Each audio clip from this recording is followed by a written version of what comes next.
아버지여, 아버지의 이름을 영광스럽게 하옵소서 하시니 이에 하늘에서 소리가 나서 이르되 내가 이미 영광스럽게 하였고 또다시 영광스럽게 하리라 하시니 곁에 서서 들은 무리는 천둥이 울었다고도 하며 또 어떤 이들은 천사가 그에게 말하였다고도 하니 예수께서 대답하여 이르시되 이 소리가 난 것은 나를 위한 것이 아니요 너희를 위한 것이니라. 아멘. 요한복음 12장 28절로부터 30절 말씀, 보물 같은 삶이라는 제목으로 선포하도록 하겠습니다. 오늘은 본문 말씀을 두 부분으로 나눠서 저희가 배워보도록 하겠습니다. 첫 번째 부분은 기적에 관한 것이고, 두 번째 부분은 하나님의 이름이 영광스럽게 되기를 목표로 하는 삶, 하나님의 영광을 바라는 삶에 대해서 저희가 살펴볼 텐데요. 이 두 부분은 서로 연결이 됩니다. 잠시 본문의 전체적인 상황을 짧게 살펴본 뒤에 첫 번째 부분으로 들어가도록 하겠습니다. 예수님께서는 며칠 앞으로 다가온 십자가의 대속의 죽음, 그것을 앞두시고 인성을 따라서 심히 괴로워하셨죠. 그래서 내 마음이 괴로우니 무슨 말을 하리요, 이렇게 그 고통을 토로하셨잖아요. 그렇게 인성을 따라서 하나님이신 그 예수님의 신성을 따라서 그렇게 고통스러운 것은 아니지만 참 사람이신 인성을 따라서 그토록 아파하셨던 이유는 예수님이 죽으실 죽음이 성도의 죽음과 달리 우리의 죄를 지시고 죄를 미워하시는 하나님의 정의로운 진노를 받는 죽음이셨기 때문이에요. 그래서 예수님께서는 고통스러워하셨죠. 그럼에도 불구하고 그 인성의 연약함을 제어하시면서 아버지여, 아버지의 이름을 영광스럽게 하옵소서 기도드리셨고 또 전진하셨습니다. 이것은 예수님의 전생애가 그리하듯이 우리에게 보여주신 완전한 본이에요. 이 모습을 보여주시기 전에 25절, 26절에서 우리가 예수님의 영광을 위해서라면 이 땅에서 자기 생명도 아끼지 말고 예수님을 따르라. 그러면 영생을 받을 것이고 그러면 성부 하나님께서 너를 귀하게 여기시리라, 이 약속의 말씀을 주셨잖아요. 근데 우리만 그것을 시키시는 것이 아니라 우리보다 앞서 가시면서 훨씬 더 고통스러운 그 길을 걸어가 주신 것이에요. 먼저 이렇게 아버지의 영광을 바라면서 십자가도 하나님의 진노도 기꺼이 져라. 그러면 생명이 있고 기쁨이 있고 영광이 있고 이런 것들을 우리에게 미리 앞서가시면서 보여주신 것이에요. 예수님의 기도를 들으신 성부 하나님께서 즉각 응답을 해주셨습니다. 이에 하늘에서 소리가 나서 이르되 내가 이미 영광스럽게 하였고 또다시 영광스럽게 하리라 하시니라. 아멘.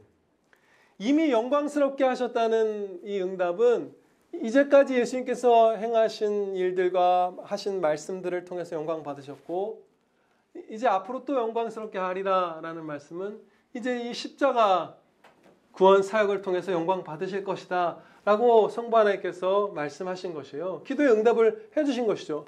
아버지의 이름을 영광스럽게 하옵소서, 내가 영광스럽게 하였고 할 것이다, 그렇게 해주마. 기도의 응답을 해주신 것이에요. 성부 하나님께서는 예수님이 드리신 기도에 대한 응답을 기적의 형태로 베풀어 주셨죠. 지금 하늘로부터 예수님 곁에 서 있던 사람들이 다 들을 수 있는 소리로 성부 하나님께서 친히 음성으로 기도의 응답을 주신 것이에요. 기적이 지금 베풀어진 것이에요. 근데 이 기적을 예수님을 위해서 베푸신 것이 아니라 우리를 위해서 베푸셨다는 것을 30절 말씀에서 가르쳐 주십니다. 예수께서 대답하여 이르시되 이 소리가 난 것은 나를 위한 것이 아니요 너희를 위한 것이니라. 아멘. 이 기적을 통해서 우리 대신 십자가를 지신 예수님이 어떤 분이신지 알게 해주시고 지금까지 예수님께서 행하신 일들과 앞으로 행하실 일들의 목적과 결과, 하나님의 영광을 위한 그 목적과 그것이 성취되는 그 결과, 이런 것들을 다 보게 하신 것이죠. 십자가를 보게 하시고 십자가의 의미를 알게 하시고 이런 것들이 이 기적의 음성으로 우리에게 가르쳐 준 것이에요. 성경에 기록된 다른 기적들도 상당수가 예수님의 십자가 구원 사역을 향하는 표지판이고 그 의미를 가르쳐 주는 것들이에요. 대부분의 기적들이 그렇죠. 이 기적으로 주신 응답을 통해서 십자가에 대해서 배울 수 있는 것들이 많은데 그 가운데 두 가지를 오늘 살펴보도록 하겠습니다. 첫째로 성부 하나님께서도 십자가 구원을 기뻐하신다 라는 사실을 우리가 알 수 있습니다. 제가 이 말씀을 드리는 이유는 교회 안에 교회 밖에 많은 그 틈타 있는 악한 자들 또 거짓 교사들이 하나님은 우리를 미워하시고 진노하시고 멸하시기를 막 바라시는 그런 분노에 불타는 신이신데 중보자이신 예수님이 나서셔서 겨우 하나님을 말려서 우리가 멸망당하지 않고 구원받게 되었다라는 식으로 성부 하나님과 성자 하나님을 왜곡하고 가르고 우리에게서 하나님을 뺏어가려는 움직임들이 아주 강하게 있어요. 그래서 그 일환으로서 구약 성경도 성경이 아니라 말해서 안 하고 호텔 같은 데 보면 신약 성경만 두고 이런 것도 같은 연장선상에 있는 모습이죠. 그런데 이 기도, 예수님께서 드리신 기도 전체와 이 본문 말씀 이전 절부터 시작되죠. 그리고 성부 하나님의 응답을 보면 예수님을 십자가에 달리기를 원하신 분이 성부 하나님이신 것을 알 수 있어요. 성부 하나님께서 우리를 위해서 독생자를 내어주시기를 기뻐하신 거예요. 오히려 예수님께서 인성을 따라 고통받으시면서 이것을 면하게 해주시옵소서라고 했다가 다시 아버지의 뜻을 따르죠. 그 따른 아버지의 뜻이 바로 우리를 위해서 그리스도께서 십자가에 달려주신 것이에요. 성부 하나님이 우리를 사랑하신 것이에요. 성부, 성자, 성령 삼위일체 하나님이 모두 다 우리를 다 모든 것을 내어주시는 끝없는 사랑으로 사랑하신 것이에요. 예, 그것을 여기서 알 수 있고요. 두 번째로 우리를 사랑하사 십자가로 구원하신 그 일이 하나님의 영광을 나타낸다라는 사실이에요. 하나님의 이름을 높인다고도 표현할 수 있죠. 하나님께서는 완전히 정의로우신 분이기 때문에 죄와 타협하시지 않죠. 우리를 사랑하신다 해도 야, 그냥 죄를 갖고 천국에 들어와라. 거기서도 좀 서로 반목하고 당파도 가르고 시기해도 그래도 사랑하니까 구해주마. 이렇게 하시는 불의한 분이 아니시죠. 완전한 정의. 한치의 바늘 한 점 그 흠이 들어갈 틈도 없는 완벽하게 정의로운 분이시잖아요. 그런데 동시에 우리를 사랑하시는데 적당히 사랑하시는 게 아니죠. 야, 너희의 그 불의함을 내가 의로 감싸주려면 여러 가지 너무 치러야 될 희생이 큰데 그냥 멸망하려무나 이 정도의 사랑을 하시는 분이 아니죠. 완전한 정의를 가지신 분께서 우리를 완전히 끝없이 사랑하시기 때문에 그러면 독생자를 내어서 하나님의 피로 너희를 구해주마 하신 것이에요. 이 완전한 사랑, 완전한 끝없는 은혜, 이 정의, 이런 모든 것들이 예수 그리스도의 십자가 구원 사역에서 드러나기 때문에 그것을 통해서 하나님의 이름이 당연히 마땅히 끝없이 높임 받으시고 우리는 영원토록 그것을 찬양할 것이에요. 우리는 이 기적 앞에서 사람들이 보였던 반응을 주목해야 합니다. 그것을 원하셨어요. 그래서 29절을 기록해 주셨습니다. 곁에 서서 들은 무리는 천둥이 울었다고도 하며 또 어떤 이들은 천사가 그에게 말하였다고도 하니라. 물론 이 29절 말씀이 모든 사람들이 기적을 왜곡해서 받아들였다는 뜻은 아닙니다. 이 본문 말씀을 기록한 사도 요한처럼 성부 하나님의 음성을 바르게 듣고 순종한 분들도 계셨을 거예요, 분명히. 그러니까 너희를 위한다 이런 말씀도 하셨겠죠, 아마 예수님께서. 그런데 적지 않은 그 상당수의 무리가 하나님의 음성을 귀로 하늘로부터 올려오는 그 소리를 듣는 거대한 기적을 맛보면서 죄악되게 반응했다는 것이에요. 천둥 소리라고 왜곡하거나 천사의 말 정도일 뿐이라고 폄하한 것이에요. 그것이 사람들의 상당수의 반응이었습니다. 우리가 일반적으로 기적이라고 말하는 것은 하나님께서 우리 영혼 외부에서 일으키시는 그런 초자연적인 역사를 기적이라고 말하죠. 그것으로는 우리가 살아나지 않습니다. 죽었던 죄인이 영혼 외부에서 일어나는 어떤 거대한 초자연적인 역사로는 그 정도로는 살아나지를 않아요. 그 모습이 여기서도 보이는 것이에요. 모든 성경에서 그런 모습들을 볼 수 있죠. 오병이어의 기적을 일으켜도 이 땅에서 부유함을 주시는 왕으로 삼으려고 사람들이 여기에 혈안이 돼서 예수님을 쫓았고, 엘리야가 기도드렸을 때 하늘에서 불이 내렸어도 우상숭배자들은 회개하지 않았어요. 홍해가 갈라지고 바다를 걸어서 건넜어도 하나님을 경외하지 않는 자들이 그것을 통해서 다 경외하게 되지 않았습니다. 죽었던 죄인을 살리는 역사에는 기적과 다른 두 가지 특징이 있습니다. 영혼 외부가 아니라 영혼 자체의 은혜를 주셔야 돼요. 외부의 놀라운 일로 영혼이 간접적으로 깜짝 놀라는 것이 아니라 그 영혼의 의사이신 주님께서 만져주셔야 돼요. 그리고 둘째로 기적이라고 부르는 정도의 능력으로는 구원받을 수가 없고 창조의 권능으로만 우리가 구원받을 수 있습니다. 기적 정도로는 우리가 살아날 수 있는 자들이 아니에요. 에스겔서 36장 26절 27절에서 우리의 구원을 이루시는 그 모습을 이렇게 설명해 주십니다. 또 새 영을 너희 속에 두고 새 마음을 너희에게 주되 너희 육신에서 굳은 마음을 제거하고 부드러운 마음을 줄 것이며 또 내 영을 너희 속에 두어 너희로 내 율례를 행하게 하리니 너희가 내 규례를 지켜 행할지라. 아멘. 이것을 우리가 다시 한번 곱씹어 보면요, 깜짝 놀라서 주저앉게 되는 기적을 통해서 구원을 이루어주신 것이 아니라 우리의 영혼 자체를 만져주시는데 그게 창조의 권능으로 새 마음, 새 영혼, 이전에 있었던 걸 조금 개선해주는 기적 같은, 야 저렇던 다리가 나았어라는 기적이 아니라 없던 마음, 없던 영혼, 이전과 완전히 확연히 다른 새 생명을 주시는 창조의 권능을 내부에 베품으로써 구원을 이루신다는 것이에요.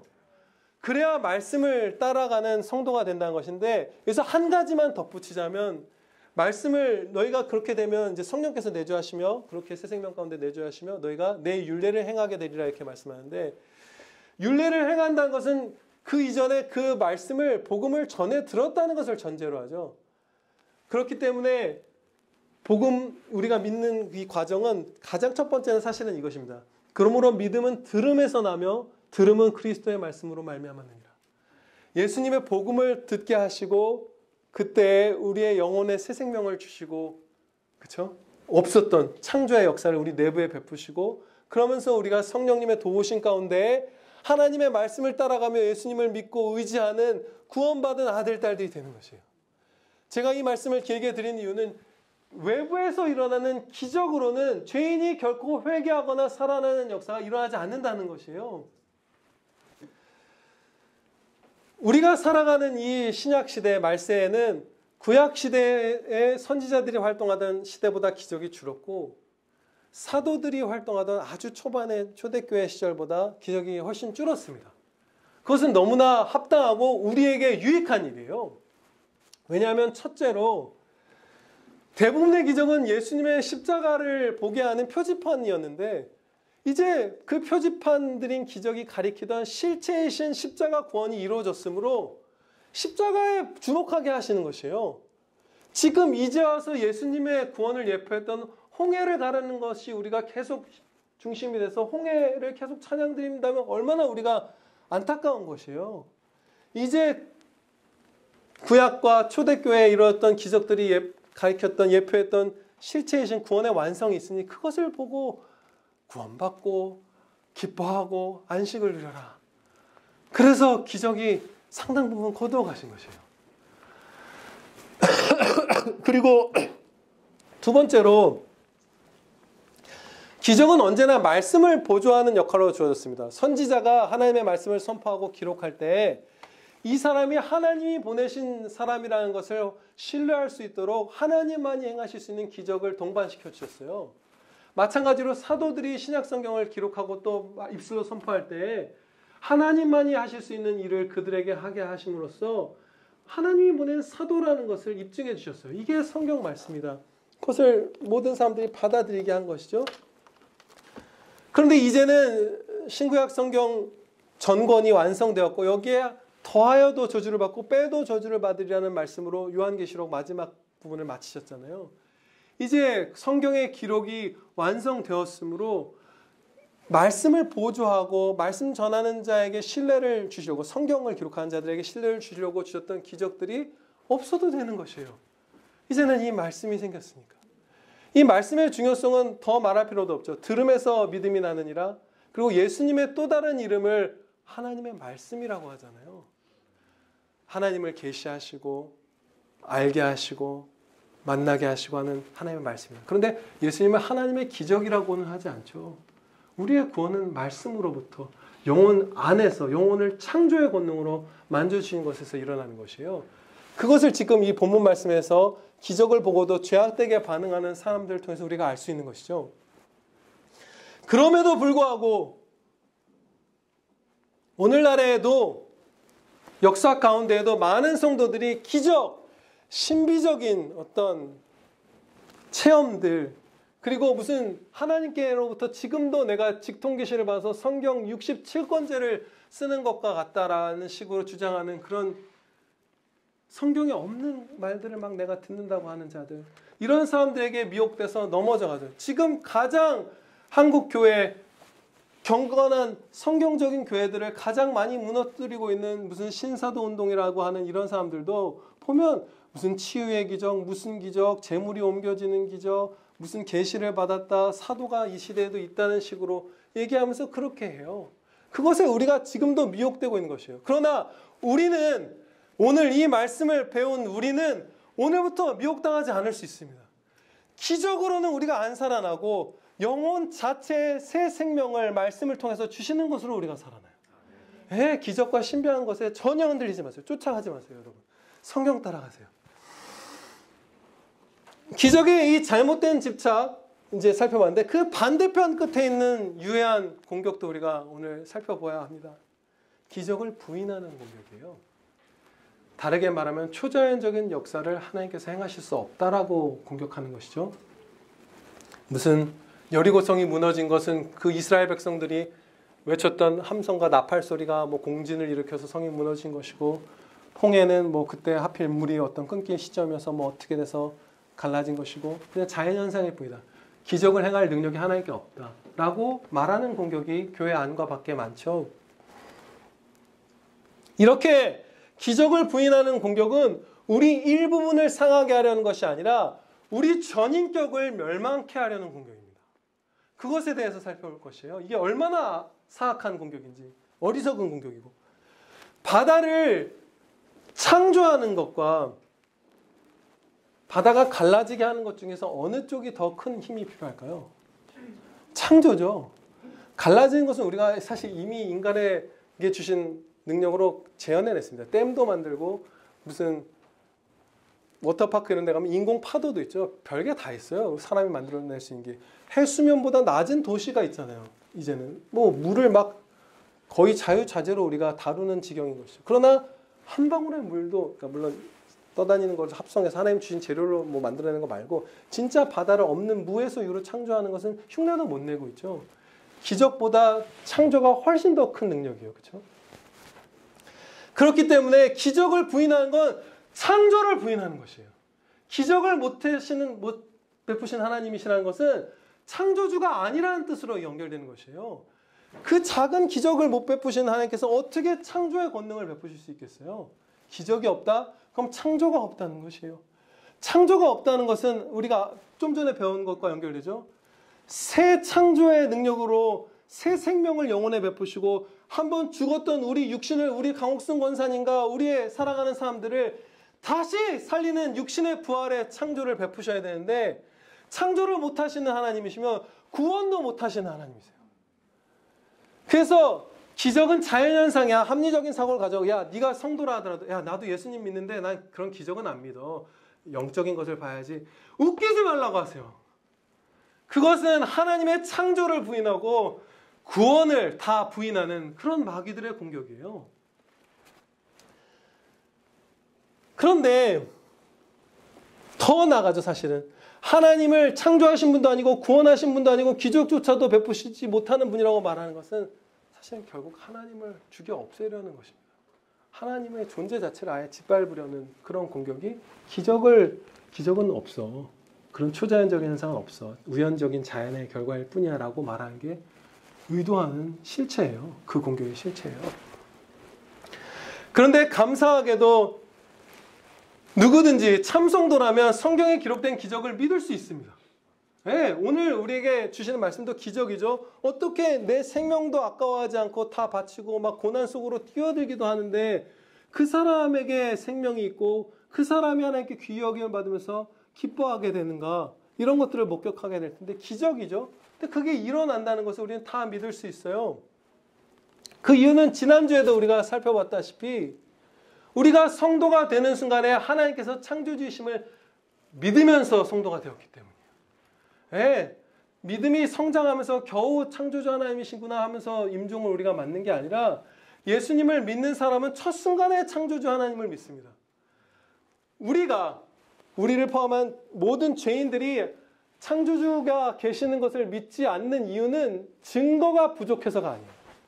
증거는 차고 넘치는데 하나님에 대한 반감, 자신을 높이려는 교만, 이런 것들이 우리의 눈을 멀게 하고 거부하게 만들어서 그 창조된 피조세계를 보면서 자신의 영혼과 육신에서 뿜어져 나오는 하나님의 신적인 솜씨를 보면서도 창조를 애써 부인하는 것이에요. 그래서 그 완악한 마음을 제거하시고 부드러운 마음이 있는 새 영혼을 주시자마자 창조주는 계시지.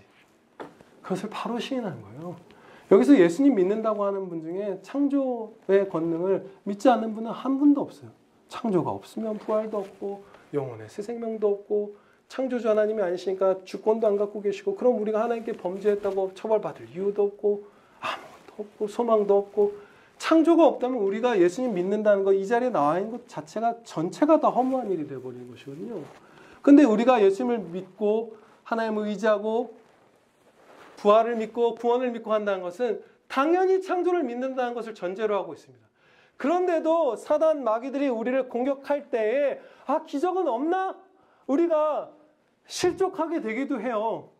흔들리는 거예요. 이 학생들이 막 12년, 16년, 20년씩 그렇게 교육을 받다 보면 그게 맞나? 그냥 무슨 공진으로 여리고성이 무너진 건가? 이렇게 생각을 하게 되는 것이죠. 그러나 염려할 필요가 없어요. 조금만 우리가 정신을 차리고 주님께 의지해서 생각을 해보면 우리가 그냥 이 피조세계를 통해서 하나님이 계심을 믿고 있다는 것을 알 수 있습니다.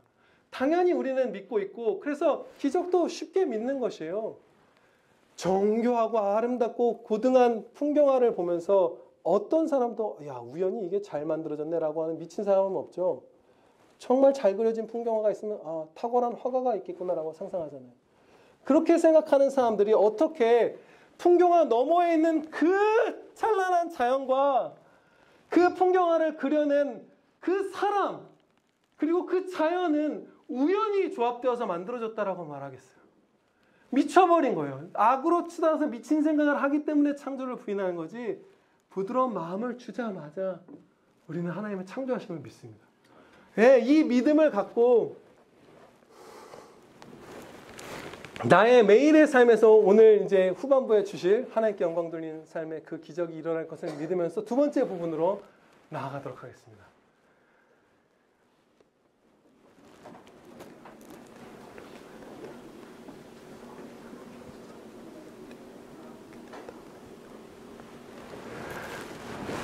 예수님께서는 하나님의 이름이 영광스럽게 되기를 목표로 하는 삶에 대해서 명하시고 본을 보이셨어요.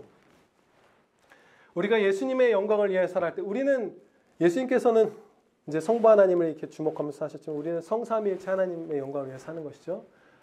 살아갈 때 건강이든 재산이든 직장이든 평판이든 생명이든 가족이든 땅이든 무엇이든지 이뤄야 한다면 예수님의 따르기 위해서 기꺼이 그렇게 하고 따르라. 그 사람이 귀히 여김 받는다. 생명을, 영생을 받는다. 이런 것들을 이제 명하신 것이죠. 약속하시고. 그런데 이 약속은, 영생과 귀히 여기심의 약속은 나중에 여기서는 고생만 지지리 하다가 천국에서 귀히 여김 받고, 여기서는 그야말로 사망의 음침한 골짜기만 사는 것처럼 짓눌려서 살다가 나중에 영생을 받는다는 뜻이 아니에요.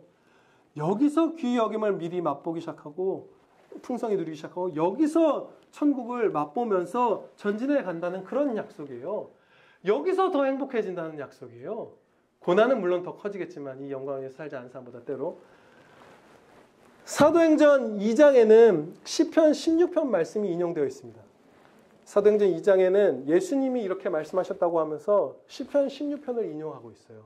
그 뜻은 시편 16편은 이제 다윗의 시라고 기록되어 있지만 다윗의 입을 통해서 그리스도께서 말씀하신 시라는 뜻이에요. 근데 그 말씀하신 시점이 우리를 구원하시기 위해서 막 전진하는 그런 시점의 심정들 이런 것들을 토로하신 것이에요. 마치 이 본문 말씀에 주변에서 느꼈을 것 같은 마음들. 거기서 예수님께서 뭐라고 말씀하시냐면 내가 여호와를 항상 내 앞에 모시며 그가 나의 오른쪽에 계심으로 내가 흔들리지 아니하리로다. 예, 전진하시죠. 아버지여 부르짖으면서 다시 십자가로 주께서 생명의 길을 내게 보이시리니 주의 앞에는 충만한 기쁨이 있고 주의 오른쪽에는 영원한 즐거움이 있나이다. 기뻐하시면서 가셨어요. 이 길을 가셨기 때문에 기쁘셨어요. 기뻐하시면서 가셨고 십자가로 가셨기 때문에 기쁘셨어요. 우리도 생명까지도 내려놓으면서 예수님의 영광을 위해서 전진할 때 기쁘고 기뻐하면서 또 그 길을 가는 것이에요. 기적이죠. 그런데 기적은 일어날 수 있다는 것을 우리가 앞서 확신하고 이 단계로 넘어왔잖아요. 하나님께서는 생명과 기쁨의 원천이시기 때문에 하나님 품으로 달려가는 그 삶은 행복할 수밖에 없어요. 이제 지난주에 또 이번 주에 걸쳐 배운 이 거대한 진리를 우리의 일상에서 구체적으로 어떻게 실천할 수 있을까? 이 본문 말씀을 두 가지로 적용하도록 하겠습니다.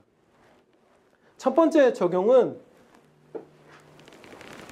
고난에 처했을 때 고민에 빠져 있는 게 아니라 해야 할 일을 행해야 합니다. 우리는 고난에 처하면 우리는 여러 가지 고민에 빠져서 마땅히 해야 할 귀한 순종들을 하지 못하고 소홀히 할 때가 있죠. 특별히 순종을 하다가 고난을 당하는 경우에도 물론이거니와 그냥 막 예수님 때문에 예수님의 영광 때문에 막 특별한 헌신을 해서 고난 당한 게 아니어도 그냥 살다가 막 아프거나 살다가 일이 안 풀리거나 하면 힘들면 우리가 막 여러 가지 고민을 하느라 해야 할 귀한 특권들을 의무들을 팽개쳐 놓을 때가 있어요. 아마도 주된 생각은 이런 것일 겁니다. 왜 내게 이런 일을 겪게 하셨을까? 그렇죠? 어떤 의미인가? 무슨 이유일까? 이 환난이 어떤 식으로 하나님께 영광이 된다는 것인가? 이런 것들일 것이에요. 근데 우리가 우선적으로 해야 할 일은 그 질문의 답을 알아내는 게 결단코 아닙니다. 왜 이런 일을 주셨을까? 어떤 뜻으로, 어떤 혹은 뭐 죄 때문에, 어떤 과거의 행동 때문에 무엇을 이루시려고 이것에 몰두하는 것이 우리의 첫째 목표가 되어서는 결단코 안 돼요.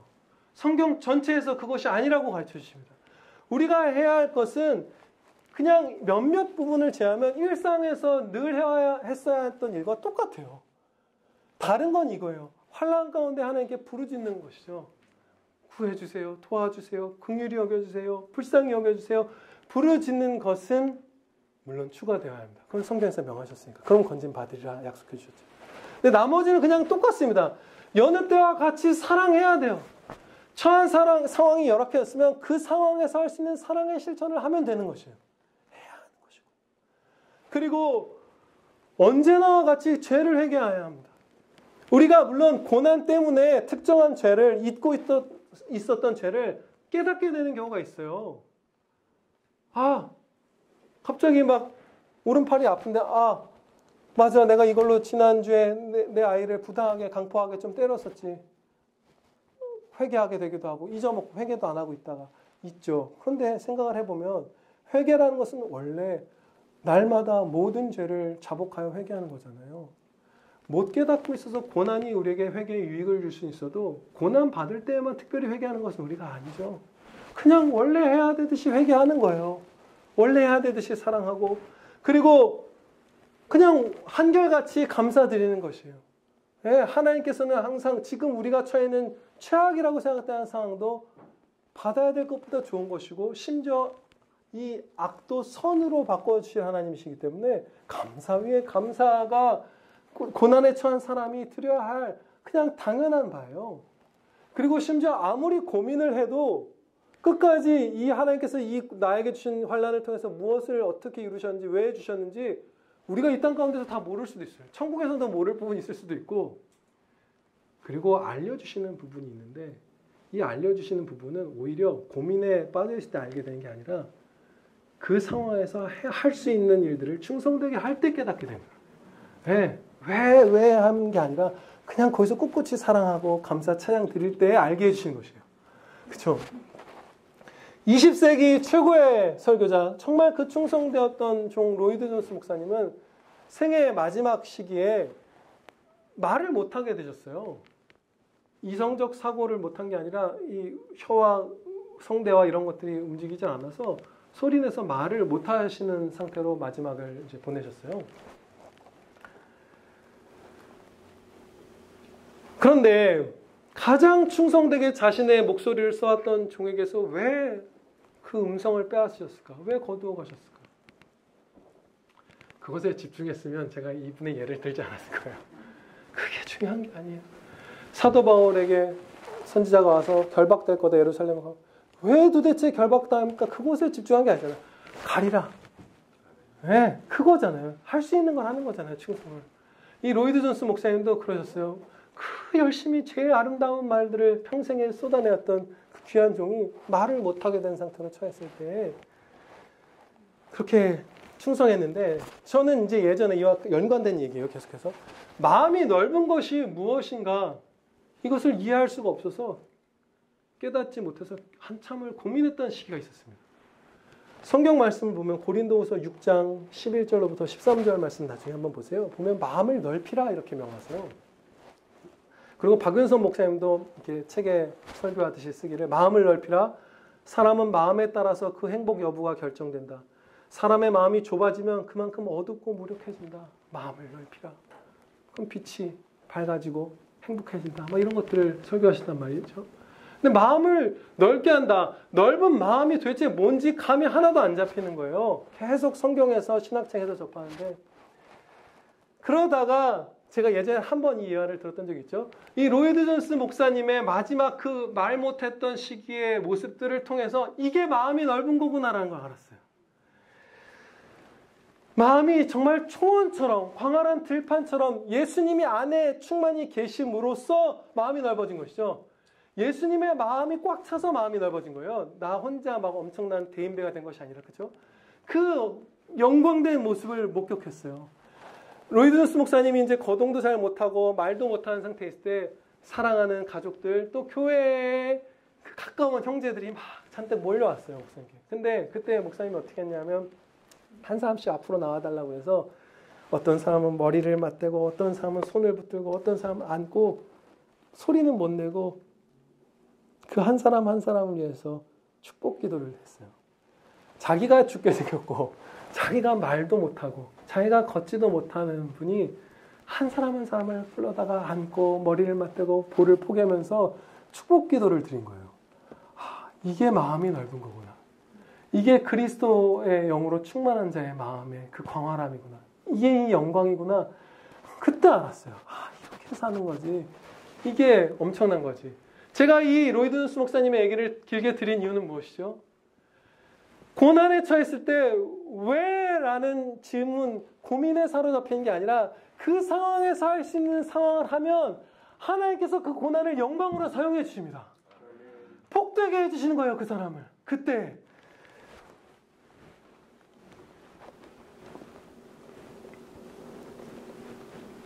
그리고 이어서 행할 말씀의 주공도 이 로이드 존스 목사님의 사건에서 보았던 그 영광의 빛 가운데서 이어서 볼게요. 두 번째로 우리는 불행에 대한 정확한 판단을 내려야 합니다. 무엇이 행복이고 무엇이 불행한 것인지 정확한 가치 판단을 내려야 돼요. 그것이 하나님의 영광을 위해서 사는 사람이 해야 할 마땅한 바고 특권이에요. 하나님의 이름을 높이는 것은 우리가 행할 수 있는 일들 가운데 유일하게 영원토록 가치가 있는 일입니다. 이것은 어려운 우리가 고등의 생각을 할 필요도 없죠. 이 땅의 모든 것은 내가 죽는 순간 나와 완전한 작별을 하잖아요. 이 땅에서도 시들어가는 게 보이는데 심지어 내가 죽으면 아직 덜 시든 것도 나랑은 완전히 무관한 게 돼버리죠. 전적인 무관한 상태로 들어가죠. 그런데 영원하신 하나님의 영광을 위해서 충성해서 하나님께 칭찬받는 그 삶은 유일하게 영원토록 가치 있잖아요. 작은 자에게 냉수 한 잔을 줘도 영원히 썩지 않은 영원토록 즐거워하는 상을 주리라 약속하셨잖아요. 유일하게 가치 있는 일이 하나님의 영광을 위해서 사는 삶이에요. 유일하다는 말은 선택지가 좁다는 뜻은 결코 아니죠. 사랑의 모든 실천이 이 안에 들어있기 때문에 이것은 엄청나게 넓어요. 오히려 우리의 시간이 부족하고 창의력이 부족하고 열정이 부족하지 자유의 폭이 좁진 않습니다. 할 수 있는 건 너무나 많아요.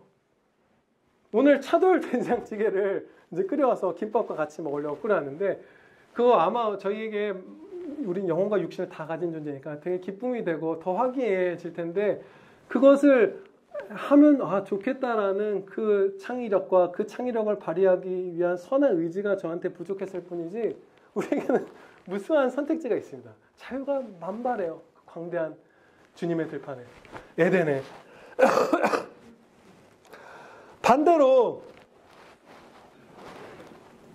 반대로라기도 이것도 얘기해야 되겠죠. 영원토록 같이 있으면서 또한 지금까지 살펴본 것처럼 내세만이 아니라 현세에도 여기에 기쁨이 있습니다.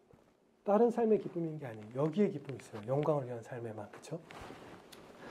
또 반대로 하나님을 섬긴 게 아니라 나나 내 이웃이나 돈이나 짐승이나 쾌락이나 무언가 피조물들을 섬기는 것은 수치스러운 일이죠. 우리가 하나님을 섬기는 것에서 벗어나면 다른 걸 섬기는 것으로 바로 옮겨지거든요. 중립은 없거든요. 그건 뭐 오늘은 우리가 깊게 살펴보진 않을 테지만 중립은 없어요. 하나님을 섬기느냐 피조물을 섬기느냐 둘 중에 하나예요. 그게 마귀가 됐든 사람이 됐든 돈이 됐든 무엇이 됐든 그렇죠? 무슨 자동차가 됐든 뭐 작품이 됐든 하나님을 섬길 수 있도록 창조된 피조물이 미천한 피조물에게 경배하는 자가 되는 건 수치스러운 일이잖아요. 그리고 죄악된 일이죠. 제가 계속 이 말씀을 길게 드린 건 행불행에 대한 가치 판단을 우리가 완전히 바꿔야 된다는 것이에요. 이 찬양 안에서. 그래서 이런 것들, 이런 진리들의 토대 가운데서 우리가 생각을 정확하게, 정직하게, 지혜롭게 바꾸면 내가 원수들의 손에 의해서 죽임당하는 게 비참한 게 아니라 그 죽음이 하나님의 영광을 위하여 사용되지 못하는 것이 비참한 것이에요. 그렇죠? 내가 주 5일, 6일 때로는 막 밤도 새워가면서 고되게 땀 흘려 일하는 것이 비참한 것이 아니라 고되지만 그건 비참하다고 할 수는 없죠. 그게 비참한 게 아니라 그 고되게 쏟는 일주일에 50시간, 60시간, 70시간의 시간이 하나님의 영광을 위하여 사용받지 못하고 있다면 그게 비참한 거예요. 나나 가족들의 몸이 아픈 게 비참한 것이 아니라 아플 때 로이드 존스 목사님처럼 그것을 활용해서 하나님께 영광 돌리지 못하고 있는 것이 비참한 것이에요. 그렇죠? 강옥순 권사님이 예배당에서 함께 모여서 예배 드렸던 마지막 날 집에서 병상에 눕기 전에 여기까지 와서 몸을 세워서 앉아 있을 수 있었던 그 마지막 날의 모습 한번 우리가 살펴보았으면 좋겠어요. 주목해서 보는 것이 아주 기억을 막 떠올려 주셨으면 좋겠어요. 잘 걸어 다니시지도 못했죠, 그때. 그리고 설교 중에 이제 저는 앞에서 뵀는데 어떤 말씀 봉독하자고 우리 예레미야 펴겠습니다 하면 그거 빨리 못 펴셨어요. 뭐 눈도 안 보이셨겠지만 그렇게 민첩하시지 않았어요. 근데 그래서 할 수 있는 한 최대한 귀 기울여서 들으셨어요. 때로는 이렇게 막 졸음이나 아니면 약간 치매 기운이 있으셨잖아요. 그래서 초점이 흐려지는가 했지만 그때나 아닐 때나 진짜 설교자에게서 눈을 떼지 않았어요. 저한테도 눈을 띈 게 아니라 하나님의 말씀을 하나라도 더 먹기 위해서 눈을 안 띈 것이죠. 완전히 고정하고 있었어요.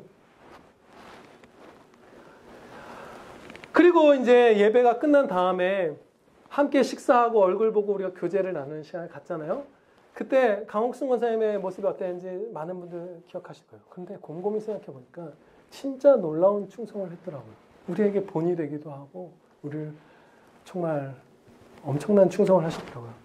가만히 앉아서 겨우 몸을 이렇게 가누고 계시다가도 누가 와서 옆에 와서 서거나 앉아서 인사를 드리면 손을 잡거나 막 이랬는데 손이 이렇게 떨렸던 게 아직도 기억나요. 손을 떨면서 일어나서 손을 이렇게 붙잡기도 하고, 그렇죠? 고개를 옮겨서 그 상대방을 보는데 어느 뭐 집사님을 보는데 뭐 이렇게 움직이잖아요. 그렇죠? 고개 돌리는 것도 여의치 않은 상태인 거예요. 그래도 보시죠.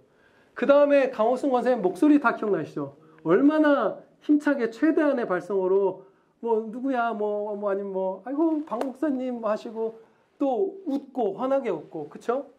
그런데 제가 이것이 놀랍다고 우리가 본이 된다고 하는 이유가 뭐냐면요. 그 표정의 밝기나 그 붙든 손의 뜨거움이나 그 예수님의 몸된 형제를 기뻐하는 그 목소리의 톤이나 그 활기가 건강한 우리도 많이 못 갖고 있어요, 지금.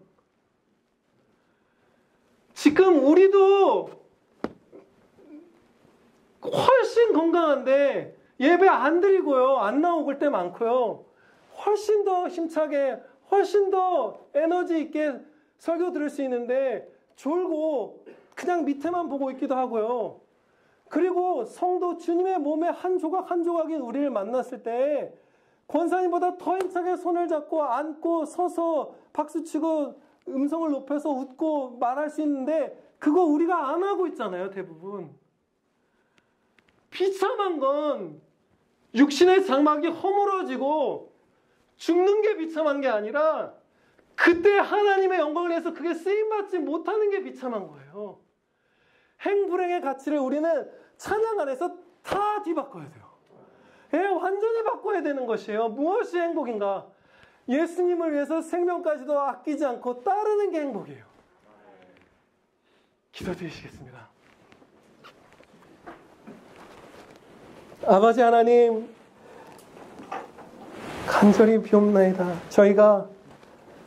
저희 모두가 한 사람도 빠짐없이 매 순간 주 예수 그리스도를 따르기 위해서 주님을 따르는 것과 이 땅의 어떤 것이 서로 경합을 벌일 때 마치 미워하는 것을 버리듯 내 생명도 버릴 수 있게 하여 주시옵소서.